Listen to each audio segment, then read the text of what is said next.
اللہ تعالیٰ روزانہ نماز کی ہر رکعت میں مرد عورت سے، عالم جاہل سے، نیک غافل، پڑھا ہوا ان پڑھ، اللہ تعالیٰ روزانہ ہر نماز کی ہر رکعت میں ہر بندے بندی سے ایک اعتراف کرواتا ہے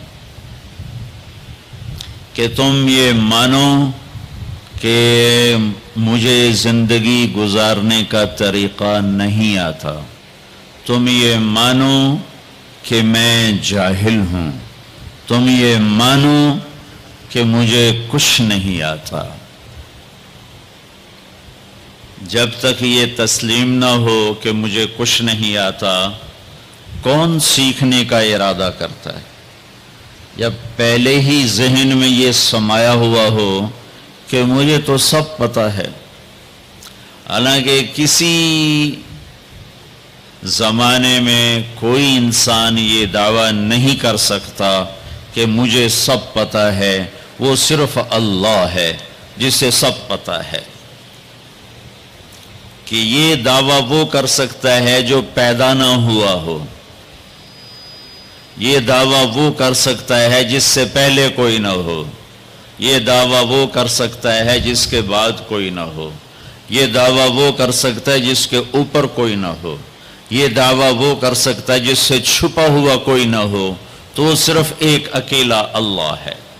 اور اللہ اس کو یوں بیان کرتا ہے، سبح للہ ما فی السماوات والارض وہو العزیز الحکیم۔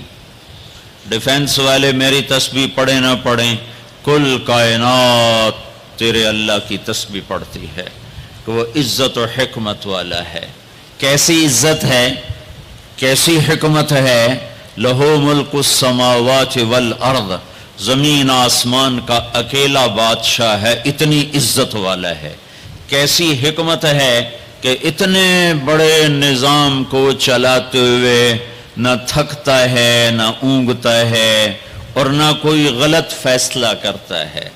کام زیادہ بڑھ گیا اور کوے کے انڈے سے کتا نکل آیا اور اللہ سوری کرنے لگا، بھائی میرے بندو معاف کرنا، ذرا ٹینشن بڑھ گئی تھی، کام زیادہ ہو گیا تو پتہ نہیں چلا، تو وہ کنویں کوے کے انڈے سے کبوتر نکل آیا، کتا، ایسے میں مثال دے رہا ہوں۔ تو میرا رب بھول سے پاک ہے، غفلت سے پاک ہے۔ کتنا اندھیرا چھایا ہوا ہے، لا یعزب عن ربک من مثقال ذرہ، کا ایک ذرے کے برابر کوئی شے تیرے رب کی آنکھوں سے چھپی ہوئی نہیں ہے۔ مجھے تو پیچھے بیٹھے ہوئے نظر نہیں آ رہا، اور میرا رب کہتا ہے لا یعزب عن ربک من مثقال ذرہ۔ کیسی حکمتوں والا ہوں، کیسی عزت والا ہوں، اتنا بڑا ملک میری ملک ہے اور مجھے ساری مخلوق کا پتہ ہے۔ تم تو اپنے بندے نہیں گن سکتے، تیرے رب نے تو چیونٹیوں کو بھی گن رکھا ہے۔ تم تو اپنی چیزوں کا وزن نہیں کر سکتے، تیرے رب نے پہاڑوں کو تول کے رکھا ہے، سمندروں کے پانی کو تول کے رکھا ہے، اور دریاؤں کی موجوں کو ناپ کے رکھا ہے، اور بارش میں اترنے والے قطروں کو ناپ کے تول کے گن کے رکھا ہے، اور پوری دنیا میں ہر وقت کہیں نہ کہیں بارش ہو رہی ہے، 24 گھنٹے، 12 مہینے، پورا سال، 365 دن میں ایک دن ایسا نہیں جبکہ اس کائنات میں بارش نہ ہو رہی ہو۔ اور تیرا رب کہتا ہے یعلم عدد قطر الامطار، تیرے رب کو بارش کے قطروں کی تعداد کا بھی پتہ ہے۔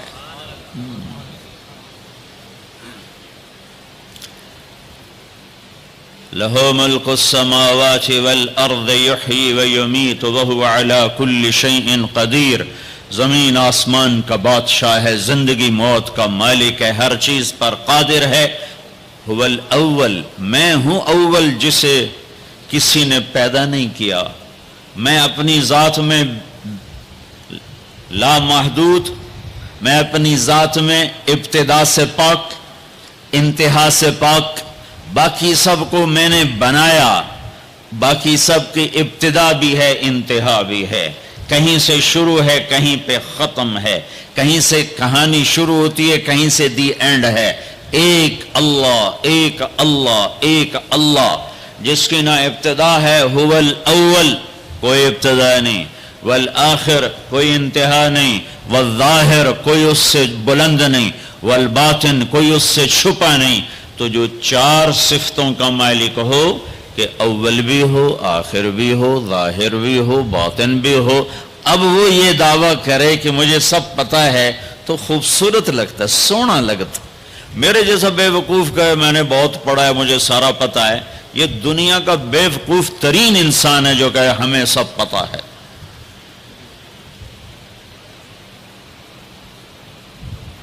تو جب اللہ نے کہا هو الاول والآخر والظاہر والباطن، تو پھر کہا وَهُوَ بِكُلِّ شَيْءٍ عَلِيمٌ، میں پھر وہ اللہ ہوں جسے ہر شے کا پتہ ہے، کوئی شے چھپی ہوئی نہیں ہے۔ تو اللہ تعالی ہم سے ایک اعتراف کرواتا ہے کہ یہ مانو کہ میں کچھ نہیں جانتا، مجھے بتا مجھے کیا کرنا ہے۔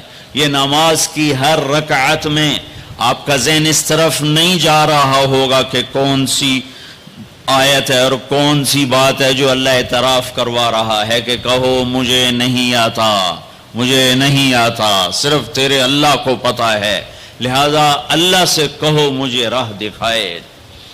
ہر رکعت میں پھر تھوڑی چند آیات اور ملا لوں تاکہ جو میں کہہ رہا ہوں وہ قرآن سے بھی واضح ہو جائے۔ اللہ تعالیٰ فرماتے ہیں واللہ اخرجکم من بطون امہاتکم لا تعلمون شیئا، اللہ نے تمہیں ماں کے پیٹ سے نکالا تم کچھ نہیں جانتے تھے، جاہل۔ اللہ تعالیٰ فرماتے ہیں انہو کان ظلوما جہولا، یہ پرلے درجے کا ظالم بھی ہے جاہل بھی ہے۔ اللہ تعالیٰ فرماتے ہیں وَكَانَ الْإِنسَانُ عَجُولًا، یہ پرلے درجے کا جلد باز ہے۔ اور فرماتے ہیں وَكَانَ الْإِنسَانُ كَفُورًا، یہ اعلیٰ درجے کا ناشکرہ ہے۔ اور اللہ تعالیٰ فرماتے ہیں وَكَانَ الْإِنسَانُ قَتُورًا، بہت بڑا بخیل ہے، چھوٹا موٹا نہیں، اور بہت بڑا بخیل ہے، گن گن کے بڑا خوش ہوتا ہے۔ اور اللہ تعالیٰ فرماتے ہیں وَكَانَ الْإِنسَانُ أَكْثَرَ شَيْءٍ جَدَلًا، بہت زیادہ لڑنے جھگڑنے والا ہے۔ اور اللہ تعالیٰ فرماتے ہیں کفور مبین، کھلم کھلا ناشکرہ ہے۔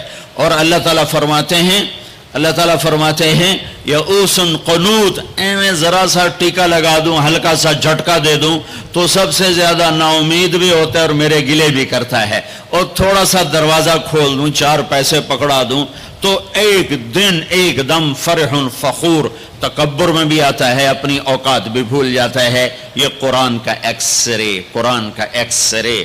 اب آؤ جو میں کہہ رہا ہوں، اللہ روزانہ ہم سے کہتا ہے میرا زبان حال ہے، یہ اس آیت کے اندر یہ سب کچھ موجود ہے، اس طرف ذہن نہیں جاتا۔ میرا بندہ، میرا رب ہم سے روزانہ نماز میں کہتا ہے کہ تم کہو مجھے نہیں پتا کہاں جانا ہے، کیا منزل ہے اور کیسے پہنچنا ہے، کیا راستہ ہے، لہذا یا اللہ اہدنا الصراط المستقیم، اہدنا الصراط المستقیم، یا اللہ مجھے نہیں پتا راستہ کیا ہے، مجھے چلا بتا نہیں، چلا اور چلا نہیں، ہاتھ پکڑ کے پہنچا۔ قرآن میں یہ دو طرح ہے۔ اللہ تعالیٰ اپنے نبی کے بارے میں فرماتا ہے وَإِنَّكَ لَتَهْدِي إِلَىٰ صِرَاطٍ مُسْتَقِيمٍ، اے میرے حبیب آپ بھی سیدھے راستے کی رہنمائی فرماتے ہیں۔ وہاں لفظ ہے الہ، اور اللہ تعالیٰ اپنے بارے میں ہم سے کہہ رہا کہو اہدنا الصراط المستقیم۔ الہ کے بغیر، الہ کے ساتھ اور الہ کے بغیر کیا فرق ہے؟ ایک نوجوان آ رہا ہے کہ جی میں نے عقیل ڈیڈی صاحب کے گھر جانا ہے، آج وہاں بیان ہے، کوئی مجھے راستہ بتا دو، تو کہے گا یہ کون سا خیابان ہے؟ وہ کہے گا حافظ خیابان ہے اور فلاں روڈ ہے اور فلاں مکان ہے اور ادھر ایک سگنل ہے، آگے آپ کو رش ملے گا گاڑیوں کا، تو سمجھنا کہ وہ بیان ہے۔ یہ ہے الہ۔ جی مجھے ذرا بتائیے، تو آپ کو یوں بتاتا ہے یوں جائیں یوں جائیں یوں جائیں یوں جائیں، اس کو کہتے ہیں اہدنا الی صراط مستقیم، الی کہ وہ صرف آپ کو بتا دیتا ہے کہ جی آپ ادھر چلے جائیں ادھر چلے جائیں، تو میں قربان جاؤں میرا رب کہتا ہے نہیں نہیں یہ نہ مجھ سے مانگو، اگر میں نے تمہیں یوں یوں کر کے بتایا تو تم ویسے ہی بھٹکے ہوئے ہو اور ہی بھٹک جاؤ گے، تو اللہ تعالیٰ کہتا ہے یوں مانگو یا اللہ۔ اس کی دوسری مثال، چونکہ زندگی سفروں میں گزری تو کئی دفعہ تو کسی نے بتایا تو پتہ چل جاتا تھا دوسرے ملکوں میں کہ یوں جائیں یوں جائیں، کبھی ایسا ہوتا تھا نہیں پتہ چلتا تو ہم اس کی محنت کرتے آپ ہمارے ساتھ بیٹھ جائیں ہمیں ذرا وہاں تک پہنچا دیں، تو کوئی رحم دل بیٹھ جاتا تھا اور ہمیں وہ جا کے وہاں تک پہنچا دیتا تھا، کبھی کبھی کوئی معذرت بھی کر دیتا تھا۔ تو اہدنا الصراط المستقیم، اہدنا الی صراط مستقیم کا فرق بتا رہا ہوں۔ الی کا مطلب میں نے بتا دیا کہ صرف میں آپ کو راستہ بتا دوں، آپ مجھے راستہ بتا دیں۔ جب آپ مجھے راستہ بتا دیں میں کہتا ہوں بھائی صاحب مہربانی کرو مجھے نہیں سمجھ میں آیا کہ یہ کدھر کا آپ پتہ بتا رہے ہو، آپ ایسا مہربانی کرو آپ میری گاڑی میں بیٹھ جاؤ اور مجھے وہاں تک پہنچا دو۔ وہ کہتا ہے اچھا جی ٹھیک ہے آپ، کہ میں ساتھ بیٹھتا ہوں۔ وہ اب گاڑی میں بیٹھتا ہے اور چلاتے چلاتے چلاتے چلاتے چلاتے یہاں دروازے تک اتارتا ہے۔ میں کہتا ہوں عقیل صاحب کون ہے؟ تو وہ کہتا ہے جو سب سے موٹا ہوگا وہ عقیل صاحب ہوگا۔ ایسے ہی ایک لطیفہ لگا دیا۔ ویسے مسلمان کو موٹا نہیں ہونا چاہیے، پتلا ہونا چاہیے۔ ایک مسلمان کا پیٹ صحابی کا بڑا باہر نکلا تھا، تو آپ نے یوں انگلی اس کے پیٹ پر ماری، یوں کہ اگر یہ یہاں نہ ہوتی تو کتنا اچھا ہوتا، لو کان ھذا فی غیر ھذا، یہ چربی یہاں نہ ہوتی تو کتنا اچھا ہوتا۔ کہ کئی آدمی ہیں جن کا پیٹ دائیں جاتا ہے وہ بائیں جاتے ہیں، وہ دائیں جاتے ہیں پیٹ بائیں جاتا ہے، وہ ہنستے ہیں تو منہ سے نہیں ہنستے پیٹ سے ہنستے ہیں، ایسے ان کا پیٹ ہنس رہا ہوتا ہے۔ تو اہدنا الصراط المستقیم، اللہ کہتا ہے میرے بندو مجھ سے یوں کہو یا اللہ سچی بات یہ ہمیں کوئی پتہ نہیں چلے گا، ہمارا ہاتھ پکڑ اور چلا ہمیں اس راستے پر جس سے ہم بھی سوکھے چلیں اور لوگوں کو بھی دکھ نہ پہنچے اور ہم بھی جنت تک پہنچ جائیں، دنیا کے دکھوں سے نکل جائیں اور تیری جنت تک پہنچ جائیں اور تیری رضا تک پہنچ جائیں۔ اہدنا الصراط المستقیم، ہمارا ہاتھ پکڑ، اور بھائی علی ادھر رکو بیٹھو، ادھر رکو، ہمارا ہاتھ پکڑ اور ہمیں ہاتھ پکڑ کے منزل تک پہنچا۔